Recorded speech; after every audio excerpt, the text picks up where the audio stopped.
In this video, we will guide you through the steps to generate a customer pick list using various strategies. Navigate to the Inventory Reports section and click on the Customer Order Pick Report. Explore different filter criteria based on your delivery strategies to improve picking efficiency. For example, you can specify the name of the salesperson or the shipping zones to retrieve the relevant customer orders. If there is no filter specified, the system will retrieve all the open orders. Click on the Generate button to create the pick list.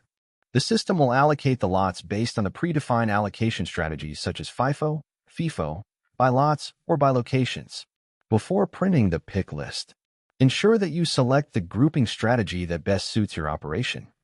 The Group By listing provides options for you to consolidate your pick list in different structures. Select Single Order if your picking strategy is order-based. This is how the pick list would look like, with each individual order having its own pick list.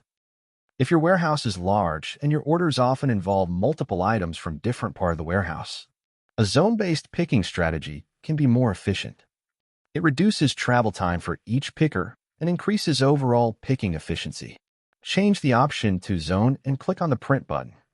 The pick list will be segregated by zones, allowing you to assign different pickers to specific zones. If you select the shipping zone options, orders destined for the same destination will be consolidated into a single pick list.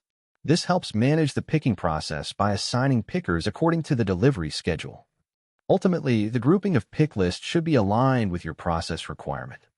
The key is to choose a strategy that optimizes both accuracy and speed while accommodating your operational needs. Thank you for watching this video.